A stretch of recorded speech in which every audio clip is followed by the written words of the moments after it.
So happy you're here. Today we're jumping into something super exciting together. You know what?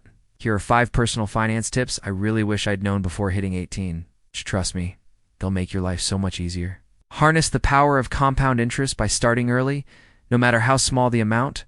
What it is, compound interest is often called the 8th wonder of the world because it allows your money to earn money on itself, and then those earnings also earn money. It's an exponential growth engine. Why it's crucial before 18. The most significant factor in compound interest's effectiveness is time. Even if you only have a small amount of money from a part-time job, an allowance, or gifts, investing it early gives it decades to grow. Let's say you invest $100 per month from age 18 to 65 at an average annual return of 7%. You would have contributed $56,400, but your money could grow to over $350,000. If you waited until 28 to start, you'd have contributed $44,400. But your total would be significantly less, perhaps around $170,000, illustrating the massive impact of those first 10 years. Actionable steps.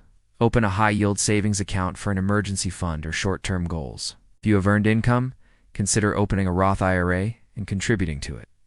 This allows your investments to grow tax-free, and withdrawals in retirement are also tax-free. Explore low-cost index funds or exchange-traded funds (ETFs) that track broad markets like the S&P 500 through a brokerage account. These offer diversification and typically good long-term returns. Automate your savings. Set up a recurring transfer from your checking to your savings or investment account the day you get paid. Let's dive into understanding the differences between good debt and bad debt. It's super important to know how they can impact your financial life, right? What it is.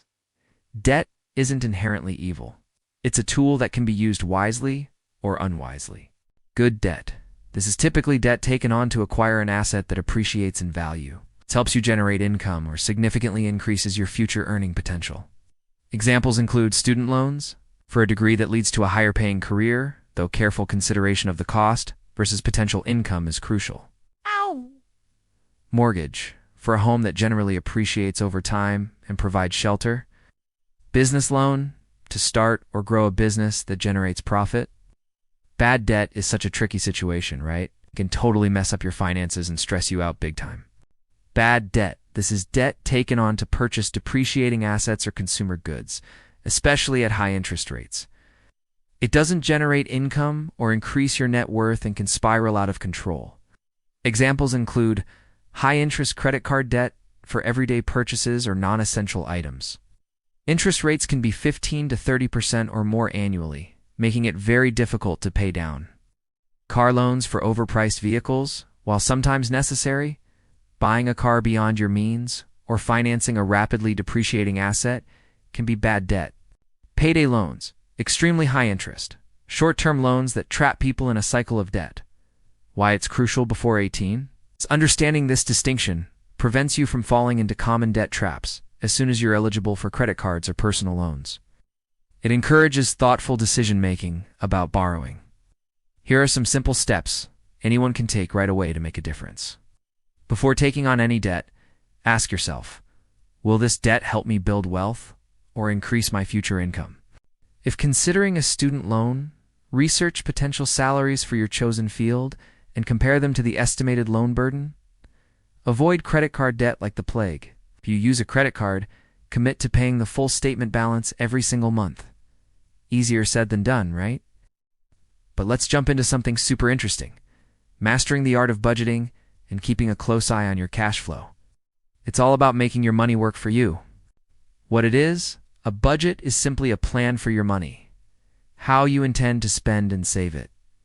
It's not about restriction. It's about control and intentionality. Tracking means monitoring your actual income and expenses to see if you're sticking to your plan. Why it's crucial before 18?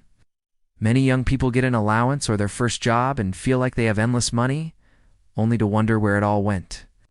Budgeting instills financial discipline early on, helping you understand your spending habits. Identify wasteful expenditures and allocate money towards your goals, like saving for a car, college, or a big purchase. It builds the muscle of delayed gratification. Here are some simple steps. Pick a method like pen and paper to track your income and expenses. Spreadsheet, more robust, allowing for calculations and tracking over time. Budgeting apps automate tracking by linking to your bank accounts, providing insights and alerts. Categorize your spending. Break down your expenses into categories like food, entertainment, transportation, clothes, savings, etc. Track every dollar for a month. Diligently record every cent you spend. This awareness alone is often eye-opening. Review and adjust. At the end of each week or month, compare your actual spending to your budget.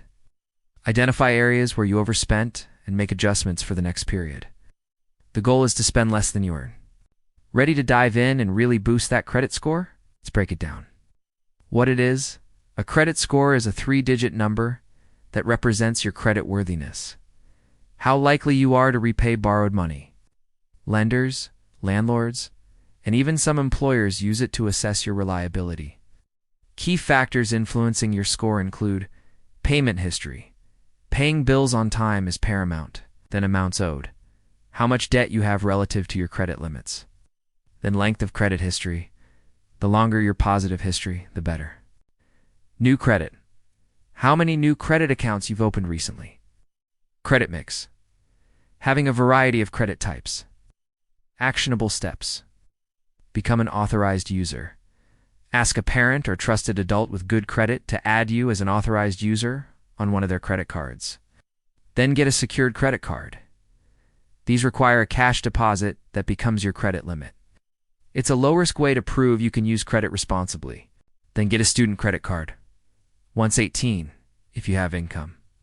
You might qualify for a student-specific credit card designed for those with limited credit history. Use credit responsibly. Only charge what you can afford to pay off in full every single month. Pay your bill on time, every time. Set up automatic payments. Keep your credit utilization low. Try to use less than 30% of your available credit limit. Do not close old credit accounts. The length of your credit history helps your score. Ready for one more? Let's dive into how to take charge of your personal finance skills.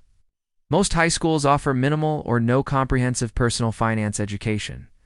This means the responsibility falls on you to learn about topics vital for financial well-being. This includes understanding taxes, inflation, different investment vehicles, insurance, retirement planning, and managing risk.